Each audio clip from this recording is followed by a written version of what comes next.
Hello, আসসালামু আলাইকুম। আমি আব্দুর রহমান। আপনাদের ইংলিশ যেই ক্লাসগুলো নিয়ে থাকি। অলরেডি আমাদের ভয়েস, টেন্স এগুলার ক্লাস কিন্তু চলে গিয়েছে।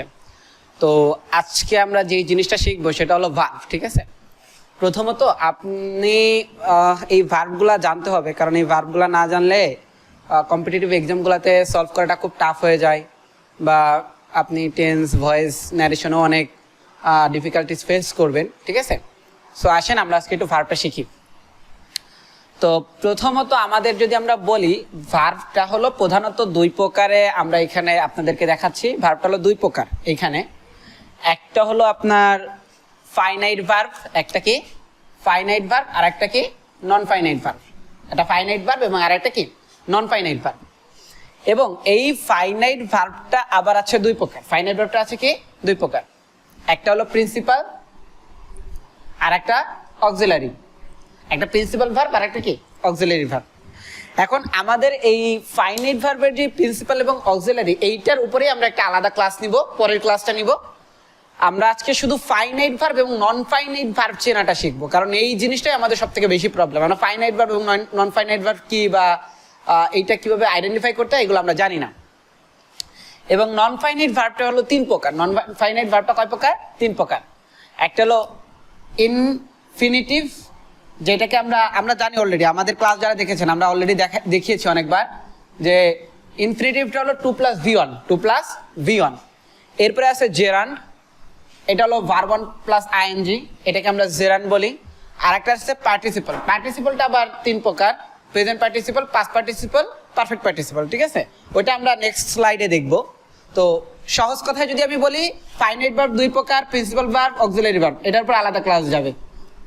নন ফাইনাইট ভার্ব তিন প্রকার, আপনার ইনফিনিটিভ, জেরান্ড, পার্টিসিপল। ঠিক আছে, আচ্ছা এবার আমরা নর্মাল একেবারে বেসিক কথায় আগে ফাইনাইট এবং নন ফাইনাইট কি এটা দেখব, তারপরে আমরা উদাহরণের মাধ্যমে শেখার ট্রাই করব। ঠিক আছে, তো প্রথম যে জিনিসটা সেটা হলো ফাইনাইট ভার্বকে আপনি যেই জিনিসটা বলতে পারেন টেন্স নির্দেশক। কি টেন্স নির্দেশক।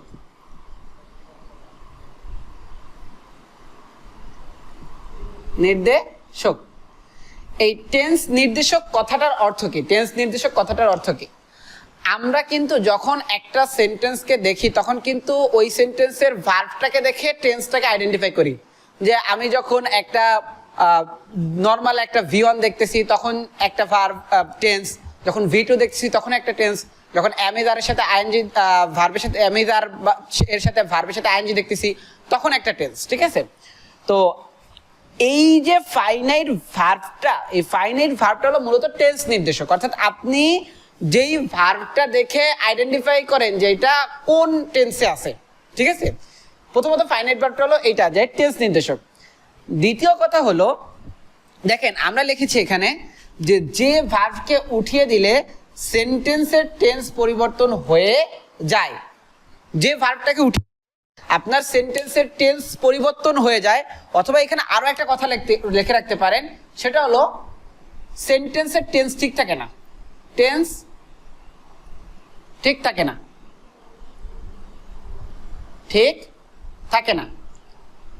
ক্ষেত্র বিশেষ আপনার মানে সেন্টেন্সটাই থাকে না, তাহলে আমরা কয়টা জিনিস বললাম? প্রথমে বললাম যে ফাইনাইট ভার্বটা হলো টেন্স নির্দেশক। এই ফাইনাইট ভার্বটাকে তুলে দিলে আপনার সেন্টেন্সের টেন্সটা পরিবর্তন হয়ে যাবে, অথবা আপনি যদি এটাকে তুলে দেন আপনার সেন্টেন্সের টেন্সটা পরিবর্তন হয়ে যাবে। ক্ষেত্র বিশেষ সেন্টেন্সই হবে না, সেন্টেন্সই থাকবে না। যদি এমন হয় সেই ভার্বটাকে আমরা কি বলবো? ফাইনাইট ভার্ব বলবো। ঠিক আছে, এখন এই ফাইনাইট ভার্বটা আপনার প্রিন্সিপাল ভার্বও হতে পারে, অক্সিলারি ভার্বও হতে পারে। আমরা একটু উদাহরণের মাধ্যমে যাই। দেখেন এইখানে দেখেন আমি দুইটা উদাহরণ লিখেছি। একটা হলো আই অ্যাম ইটিং রাইস। এখন আপনি একটু খেয়াল করেন, আপনাকে যদি আমি বলি এইটা কোন টেন্সে আছে, তাহলে কিন্তু আপনি এক কথায় বলবেন এটা প্রেজেন্ট কন্টিনিউয়াসে আছে। কিসে আছে? প্রেজেন্ট কন্টিনিউয়াসে। কি দেখে বুঝলাম সেন্টেন্সটা প্রেজেন্ট কন্টিনিউয়াসে আছে? আমি কিন্তু এইখানে পুরো অ্যাম ইটিং দেখে বুঝলাম যে সেন্টেন্সটা প্রেজেন্ট কন্টিনিউয়াসে আছে। আপনাকে যদি আমি কোনোভাবে বলি যে এইখানে অ্যাম নাই, তাহলে কি আপনি শুধু ইটিং দেখে এটাকে প্রেজেন্ট কন্টিনিউয়াস বলতে পারবেন? পারবেন না। আবার আপনাকে যদি বলি এখানে ইটিং নাই, এম নাই, যদি আপনাকে বলি এম নাই, তাহলে কি আপনি শুধু ইটিং দেখে বলতে পারবেন কিনা যে এটা প্রেজেন্ট কন্টিনিউয়াস? আবার যদি আমি বলি যে ইটিং নাই, তাহলে কি আপনি শুধু এম দেখে বলতে পারবেন কিনা প্রেজেন্ট কন্টিনিউয়াস? তার মানে এইখানে কিন্তু এই এম ইটিং দুইটা মিলেই প্রেজেন্ট কন্টিনিউয়াস। আপনি এম কে বাদ দিলেও সেন্টেন্সটা প্রেজেন্ট কন্টিনিউয়াস থাকবে না, ইটিং কে বাদ দিলেও সেন্টেন্সটা প্রেজেন্ট কন্টিনিউয়াসে থাকবে না। তার মানে এইখানে কিন্তু দুইটাই টেন্স নির্দেশক। এখন আপনি আবার দেখেন, আপনি যদি এইখানে এমটাকে তুলে দেন, মনে করেন কিছু সময়ের জন্য এমটা নাই, তাহলে কি সেন্টেন্সটা কি তার আগের যে টেন্স প্রেজেন্ট কন্টিনিউয়াস সেই টেন্সে থাকে কিনা? আমরা জানি যে তখন কিন্তু এই সেন্টেন্সটা প্রেজেন্ট কন্টিনিউয়াসে থাকবে না। আবার কারণ শুধু ইটিং দিয়ে কিন্তু প্রেজেন্ট কন্টিনিউয়াস হয় না, কারণ আমরা জানি প্রেজেন্ট কন্টিনিউয়াস হওয়ার জন্য এম এ আর যে কোনো একটা থাকা লাগে। আবার আপনি যদি এইখান থেকে ইটিংটাকে তুলে দেন, তাহলে কি সেন্টেন্সটা প্রেজেন্ট কন্টিনিউয়াস থাকবে কিনা? থাকবে না কিন্তু, কারণ শুধু এম দিয়ে আপনার কিন্তু প্রেজেন্ট কন্টিনিউয়াস হয় না। তার মানে এইখানে এই অক্সিলারি এমটাও আপনার ফাইনাইট ভার্ব, আপনার এই ইটিংটাও কি ফাইনাইট ভার্ব। ক্লিয়ার? আবার আপনি দ্বিতীয় উদাহরণটা দেখেন যে he had done the work, সে কাজটি করেছে। এখন আপনি যদি এই সেন্টেন্সটা কোন টেন্সে আছে বলেন, তাহলে কিন্তু আমি প্রথমে বলবো past participle, past participle, past perfect, sorry past perfect. এখন আপনি পাস্ট পারফেক্ট কিভাবে বললেন? আপনি পাস্ট পারফেক্ট কিভাবে বললেন? পাস্ট পারফেক্ট বলেছেন আপনি, দেখেন আপনি যখন হ্যাড ডান দেখেছেন, তখন কিন্তু আপনি সেন্টেন্সটাকে পাস্ট পারফেক্ট বলতেছেন। এখন আপনি যদি এইখান থেকে হ্যাডটাকে তুলে দেন, তাহলে শুধু ডান দিয়ে কি পাস্ট পারফেক্ট হয় কিনা? হবে না কিন্তু। আবার যদি আপনি এইখানে ডানটাকে তুলে দেন, শুধু হ্যাড দিয়ে পাস্ট পারফেক্ট হয় কিনা? হবে না। তার মানে যেহেতু দুইটা ভার্বই আমার টেন্স নির্দেশক, অথবা দুইটা ভার্বের যে কোনো একটা তুলে দিলে আমার সেন্টেন্সটা আর আগের মতো থাকতেছে না, বা আগের যে টেন্সে ছিল সেই টেন্সে থাকতেছে না, তাহলে দুইটা ভার্বই আমার কি ফাইনাইট ভার্ব। ক্লিয়ার? গেল। এবার দেখেন আপনি যখন নন ফাইনাইট ভার্ব দেখবেন, তখন কিন্তু ঠিক এর উল্টো, এটা টেন্স নির্দেশক নয়, টেন্স নির্দেশক নয়, টেন্স নির্দেশক নয়, নন ফাইনাইট ভার্ব। অর্থাৎ আপনি এই ভার্বটাকে দেখে ওই সেন্টেন্সে অ্যাকচুয়ালি কোন টেন্সে আছে এটা আইডেন্টিফাই করতে পারবেন না। তার মানে যে ভার্বকে উঠিয়ে দিলে সেন্টেন্সের টেন্স পরিবর্তন হয় না, যে ভার্বটাকে উঠিয়ে দিলে সেন্টেন্সের টেন্স পরিবর্তন হয় না, তাকেই আমি নন ফাইনাইট বলবো। অর্থাৎ আপনি ওকে তুলে দিলেও সেন্টেন্সটা এতক্ষণ যে টেন্সে ছিল সেই টেন্সেই থাকবে, সেই ভার্বটা আমার কি নন ফাইনাইট ভার্ব। দেখেন এইখানে একটা উদাহরণ লিখেছি যে I want to read the book, I want to read the book. দেখেন আমরা কিন্তু এখানে নন ফাইনাইট ভার্বের তিনটা প্রকার লিখেছিলাম, একটা হলো ইনফিনিটিভ, জেরান্ড, পার্টিসিপল। আমার কিন্তু এই ইনফিনিটিভের একটা উদাহরণ দিয়েছি আমি, যে 2+V1 এর উদাহরণটা কিন্তু আমি এখানে দিয়েছি। এখন আপনি দেখেন, আপনি যখন কিনা এই সেন্টেন্সটাকে বলবেন যে কোন টেন্সে আছে, আপনি কি টু রিড দেখে কি এই সেন্টেন্সটা কোন টেন্সে আছে এটা বলতে পারবেন বা বলেন না? আপনি কিন্তু এইখানে I want subject plus V1 এটা দেখে কিন্তু আপনি বলবেন যে সেন্টেন্সটা আছে প্রেজেন্ট ইনডেফিনিটে। তার মানে এই যে টু রিড যেই ভার্বটা, এই ভার্বটা আপনার কি নন ফাইনাইট, কারণ আপনার সেন্টেন্সটা আছে প্রেজেন্ট ইনডেফিনিট আপনি বলতেছেন, এবং সেটা কিন্তু আপনি দেখতেছেন সাবজেক্টের পরে ওয়ান্ট আছে, অর্থাৎ সাবজেক্ট প্লাস V1, এটা দেখে বলতেছেন যে আপনার সেন্টেন্সটা প্রেজেন্ট ইনডেফিনিট। তার মানে এই যে এই টু রিডটা কিন্তু এইখানে আপনার টেন্সকে নির্দেশ করে না। আবার আপনি টু রিডকে আপনি তুলে দিবেন, আপনার টেন্সটা কিন্তু পরিবর্তন হবে না। তার মানে এই যে ভার্বটা, ইনফিনিটিভ যে ভার্বটা, সেই ভার্বটা কিন্তু আপনার কি নন ফাইনাইট ভার্ব। ক্লিয়ার? এবার আমরা এই ফাইনাইট এবং নন ফাইনাইটের একটু বিস্তর উদাহরণের মাধ্যমে একটু শেখার ট্রাই করবো। আমরা এতক্ষণ দেখলাম ফাইনাইট এবং নন ফাইনাইটের যে বেসিক যে কনসেপ্টটা আছে এইটা, ঠিক আছে।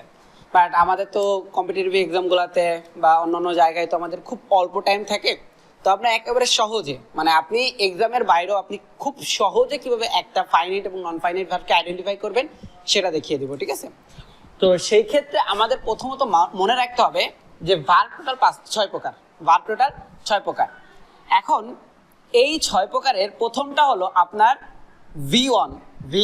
এখন আপনারা কিন্তু V1 মানে কিন্তু প্রত্যেকেই জানেন যে একবারে ভার্বের যে বেসিক ফর্মটা, ওইটাকে আমরা কি বলি V1 বলি, ঠিক আছে। এরপর আছে আপনার V2, V1 এবং V2, V1 এবং V2। অর্থাৎ মনে করেন যে ইট, এটার এট, অথবা রানের র্যান, অথবা দেখা যাচ্ছে যে রাইটের রোড, ঠিক আছে, সি এর স। অর্থাৎ এই যে V1 এবং V2, এই যে দুইটা ভার্ব আছে, এই দুইটা ভার্ব অলওয়েজ ফাইনাইট, মানে এরা কখনো কিন্তু নন ফাইনাইট ভার্ব হয় না, এরা অলওয়েজ ফাইনাইট হয়। অর্থাৎ প্রথম কথা আপনাকে মাথায় রাখতে হবে যে V1 এবং V2 অর্থাৎ ভার্বের বেসিক ফর্ম এবং সেকেন্ড ফর্মটা, পাস্ট ফর্মটা, এটা আজীবন অলওয়েজ ফাইনাইট ভার্ব, ঠিক আছে। এরপর আমাদের V5 এবং V6, আমরা V3 এবং V4টা পরে দেখবো, কারণ এই দুইটাতে একটু ঝামেলা।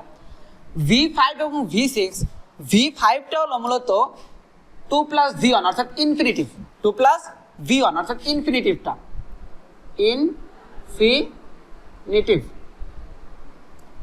ইনফিনিটিভ, ঠিক আছে। এই ইনফিনিটিভ যেটা আছে 2 প্লাস V1 আছে ভার্ব 5টা এবং ভার্ব 6টা, ঠিক আছে, হ্যাভিং প্লাস V3, এটাকে আবার পারফেক্ট পার্টিসিপল বলা হয়, এটাকে আবার কি বলা হয়?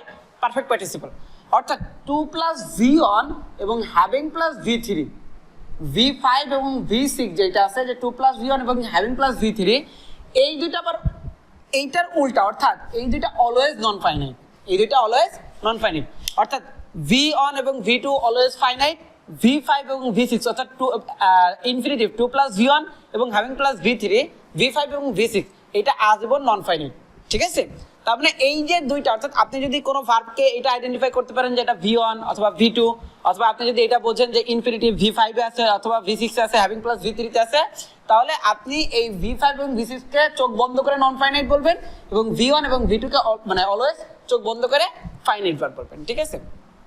ঝামেলাটা বাদে আমাদের V3 এবং V4 এ, V3 এবং V4 এ এই দুইটা ভার্বের ক্ষেত্রে যেটা হয় যে V3 কিন্তু আমরা জানি ওই যে পাস্ট পার্টিসিপল, যেটা একটা ভার্বের যে পাস্ট পার্টিসিপল, যেমন সি স সিনটা, ঠিক আছে, রাইট রোড রিটেন, ঠিক আছে। তারপরে আপনার ওই যে পুটের তো তিনটাই, যে পুট, ঠিক আছে। অর্থাৎ যে 3 নাম্বার যে ফর্মটা আছে ভার্বের, এইটা ভার্বের 3 নাম্বার ফর্মটা, এবং আপনার V4টা হলো ভার্ব 1 এর সাথে আইএনজি, V4টা হলো ভার্ব 1 এর সাথে আইএনজি, এটাকে আবার প্রেজেন্ট পার্টিসিপল বলা হয়। এটাকে কি, আচ্ছা, ভার্ব 1 এর সাথে আইএনজি, এটা আবার ব্যাখ্যা দেওয়া আছে, আমরা পরে দেখছি। তো V3 এবং V4টা এই দুইটার ক্ষেত্রে যেটা হবে, অর্থাৎ আপনার একেবারে V3 এবং ভার্ব 1 এর সাথে আইএনজি যদি এই দুইটা আপনি দেখেন, তাহলে প্রথমত আপনাকে খেয়াল রাখতে হবে এই V3 এবং V4 এর আগে যদি অক্সিলারি থাকে, কি থাকে? অক্সিলারি থাকে, তাহলে ভার্বটা হবে ফাইনাইট, তাহলে ভার্বটা হবে ফাইনাইট। আমরা একটা উদাহরণের মাধ্যমে যাব। যদি অক্সিলারি থাকে তাহলে ভার্বটা হবে ফাইনাইট, আর যদি অক্সিলারি না থাকে তাহলে ভার্বটা হবে কি? Non finite. যদি অক্সিলারি থাকে V4 এবং V3 এবং V4 এর আগে যদি অক্সিলারি থাকে তাহলে ভার্বটা ফাইনাইট, যদি V3 এবং V4 এর আগে অক্সিলারি না থাকে তাহলে ভার্বটা হবে কি? নন ফাইনাইট, ঠিক আছে। এবার আমরা একটা উদাহরণে যাই। প্রথমত V3টা হলো ভার্বের পাস্ট পার্টিসিপল ফর্মটা, যেমন সিন, ঠিক আছে, রিটেন, ঠিক আছে, ইটেন। এই যে মানে ভার্বের থার্ড ফর্ম যেগুলা পাস্ট পার্টিসিপল ফর্মটা, এই ফর্মটার আগে যদি আপনার যদি অক্সিলারি থাকে তাহলে ভার্বটা ফাইনাইট, অক্সিলারি না থাকলে নন ফাইনাইট। কেমন দেখেন, the written exam was too tough, the written exam was too tough, এটা হবে টু টাফ বা সো টাফ, আপনি একটা সো টাফ দেন, so tough, the written exam was so tough, ঠিক আছে। তাহলে আপনি যখন এইটা বললেন যে the written exam was so tough, এইটা যখন আপনি বললেন তখন আপনি দেখেন এই যে V3টা রিটেন, এইটা কি আপনার ফাইনাইট নাকি নন ফাইনাইট? আপনার এই V3-র আগে কোনো অক্সিলারি আছে কিনা? নাই তো। এর আগে কোনো অক্সিলারি আছে? আছে, একটা মানে আর্টিকেল আছে, দা আছে। তাহলে যখন এইটার আগে কোনো অক্সিলারি নাই তখন এই ভার্বটা নন ফাইনাইট, এই ভার্বটা নন ফাইনাইট। আবার দেখেন দ্য কুকড ফুড, এই যে cooked, the cooked food was delicious, the cooked food was delicious, যে রান্না করা যে খাবারটা এটা খুব সুস্বাদু ছিল। তাহলে এই যে কুকড V3, এটার আগে কোনো অক্সিলারি আছে কিনা? নাই, তাহলে এটাও কি? নন ফাইনাইট, ঠিক আছে। আবার আমরা প্রথম যে কথাটা বলেছিলাম, দেখেন আপনি কিন্তু এইখানে মূলত যেই টেন্সটা আইডেন্টিফাই করতেছেন সেটা কিন্তু এই ওয়াজকে দেখেন, এই ওয়াজকে দেখে। এখানে আবার একটা গুরুত্বপূর্ণ কথা বলে রাখি, আমরা যদিও এটার উপর ক্লাস নিব পুরো, যে আপনার এই যে অক্সিলারি যেগুলো আছে, অ্যাম, ইজ, আর, অজ, ওয়ার, ঠিক আছে, ডু, ডাজ, ডিড, এই যে অক্সিলারি যে ভার্বগুলো আছে এইগুলা কিন্তু আপনার যদি সেন্টেন্সে যদি আর কোনো প্রিন্সিপাল ভার্ব না থাকে তখন গুলো কিন্তু এইগুলা কিন্তু আপনার প্রিন্সিপাল ভার্বের মতো কাজ করে বা প্রিন্সিপাল ভার্বের মতো অ্যাক্ট করে। তাহলে এখানে কিন্তু মূল যেই জিনিসটা সেটা কিন্তু এই যে দুইটা ওয়াজ, এই ওয়াজে কিন্তু এই সেন্টেন্সের টেন্স নির্দেশক, অর্থাৎ এটাও পাস্ট ইনডেফিনিট, এটাও আপনার কি পাস্ট ইনডেফিনিট। এখন আমরা একটু এইটার একটু মানে ফাইনাইট ভার্বের একটু উদাহরণটা দেখি। যেমন আপনি এখানে বলতে পারেন যে I have written a story. যে দেখেন এখন কিন্তু যখন আপনি এই সেন্টেন্সটা দেখবেন তখন কিন্তু এই যে রিটেনটা, এই রিটেনের আগে কিন্তু আপনি একটা কি দিয়েছেন, অক্সিলারি দিয়েছেন হ্যাভ। তার মানে এই সেন্টেন্সটা এখন কি হয়ে গেছে আপনার এই যে রিটেনটা এখন কি হয়ে গেছে, ফাইনাইট ভার্ব হয়ে গেছে। অথবা আপনি এই যে she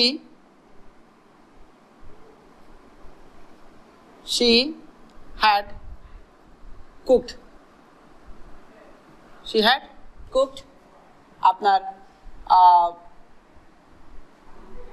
big fish যে সে একটা কি বড় মাছ রান্না করেছে।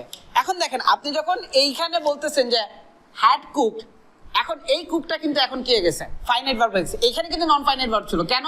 কারণ এর আগে কিন্তু আপনার অক্সিলারি ছিল না, কিন্তু এইখানে যখন এর আগে অক্সিলারি চলে এসেছে তখন কিন্তু এটা কি ফাইনাইট ভার্ব হয়ে গেছে। ঠিক আছে, আচ্ছা এরপরে V4 যেটা, সেটা হলো প্রেজেন্ট পার্টিসিপল। কি V4 কে আমরা আবার কি বলি, প্রেজেন্ট পার্টিসিপল, অর্থাৎ ভার্ব ওয়ানের সাথে আইএনজি, V1 এর সাথে আইএনজি। এই ফরমেশনটাকে আপনি আবার কি বলবেন, যে প্রেজেন্ট পার্টিসিপল বা V4, এটাকে আমরা ভার্ব ওয়ানের সাথে আইএনজি দেখি। এখন দেখেন আপনি যদি এইখানে একটু দেখেন যে আই এনজয় রিডিং বুক, এখন এই যে রিডিংটা, এই রিডিংটাকে আবার ফাইনাইট নাকি নন ফাইনাইট? দেখেন এই রিডিংটা কিন্তু নন ফাইনাইট, কারণ কি এই রিডিং এর আগে কোনো অক্সিলারি আছে কিনা, এখানে একটা ভার্ব আছে, প্রিন্সিপাল ভার্ব এবং সাবজেক্ট আছে। তার মানে যেহেতু এর আগে কোনো অক্সিলারি নাই, তার মানে এই রিডিংটা আপনার কি ভার্ব, নন ফাইনাইট ভার্ব। এই রিডিংটা আপনার কি নন ফাইনাইট ভার্ব। অথবা the running water was cold, এখন এই যে রানিংটা, এই রানিংটা আপনার ফাইনাইট নাকি নন ফাইনাইট? এই রানিংটাও আপনার নন ফাইনাইট, কারণ কি এই রানিং এর আগে আপনার কিন্তু কি আছে, কি নাই, কোনো অক্সিলারি নাই। ঠিক আছে, অর্থাৎ যখন আপনার এই V4 এর আগে কোনো অক্সিলারি থাকবে না, তখন এই V4টা হয়ে যাবে কি আপনার নন ফাইনাইট ভার্ব। আপনাকে একটা উদাহরণের মাধ্যমে আমি এইটাকে ফাইনাইট দেখাই। যেমন এই যে আই অ্যাম রিডিং আ বুক, আমি একটা কি পড়ছি, বই পড়ছি। এখন দেখেন এই রিডিংটা কিন্তু এখন কি ফাইনাইট ভার্ব। কেন এটা ফাইনাইট ভার্ব? কারণ তার আগে একটা অক্সিলারি অ্যাম আছে, কি আছে, অ্যাম আছে। অথবা আপনি যদি বলেন যে he is running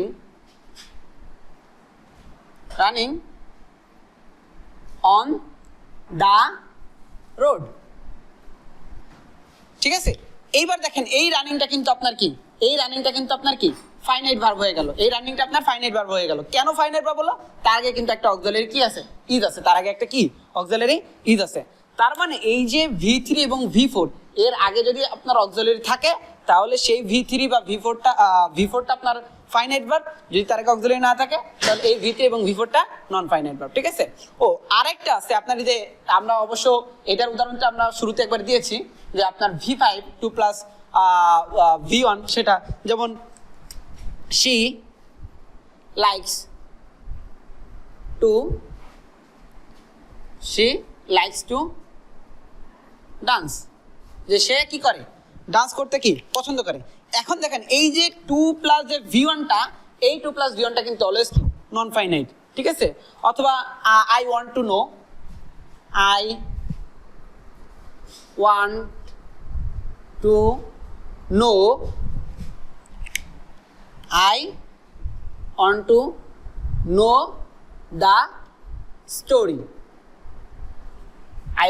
the story, এই যে টু নো, এই টু নোটাও কি আপনার নন ফাইনাইট। আর হ্যাভিং এর পরে V3 থাকলেই আপনার এটাকে কি বলবেন আপনি, নন ফাইনাইট। তার মানে আমার পুরোটা কি বোঝা গেল? আমার টোটাল ভার্ব কয় প্রকার, 6 প্রকারের ভিতরে আমরা ফেলেছি। V1 V2 অলওয়েজ আপনার সারা জীবন এই দুইটা হবে আপনার কি ফাইনাইট ভার্ব। আপনার V5 এবং V6 অর্থাৎ ইনফিনিটিভ এবং হ্যাভিং প্লাস V3 এটা আজীবন আপনার নন ফাইনাইট। এবং V4 এবং V3 এবং V4 এর আগে যদি আপনার অক্সিলারি থাকে তাহলে সেটা ফাইনাইট, অক্সিলারি না থাকলে নন ফাইনাইট। ঠিক আছে, এইটুকু বুঝলেই আপনার যে ফাইনাইট এবং নন ফাইনাইট কেন্দ্রিক যে ঝামেলা আছে এই ঝামেলাগুলো পুরোপুরি ক্লিয়ার হয়ে যাবে। ঠিক আছে, এরপরে আমাদের পরের ক্লাসটা আমরা নিব যেটা বললাম যে প্রিন্সিপাল ভার্ব এবং অক্সিলারি ভার্বের, অর্থাৎ ফাইনাইট ভার্বের যেই প্রিন্সিপাল ভার্ব এবং অক্সিলারি ভার্ব আছে এর উপরে আপনাদের পুরো একটা ক্লাস নিব। ঠিক আছে, ওইখানে ট্রানজিটিভ, ইনট্রানজিটিভ, তারপরে আপনার লিঙ্কিং ভার্ব, ঠিক আছে, স্টেটমেন্ট ভার্ব, ঠিক আছে, তারপরে অক্সিলারির ভিতরে be verb, do verb, have verb, এগুলো প্রত্যেকটা মডেল অক্সিলারি এগুলো প্রত্যেকটা আমরা জানানোর ট্রাই করব। ঠিক আছে, তো এই ক্লাসটা খুব সুন্দর করে দেখবেন এবং পরের ক্লাসটাও খুব সুন্দর করে দেখার জন্য অপেক্ষা করবেন আশা করি। তো সেই পর্যন্ত সকলেই ভালো থাকেন, সুস্থ থাকেন, আল্লাহ হাফেজ।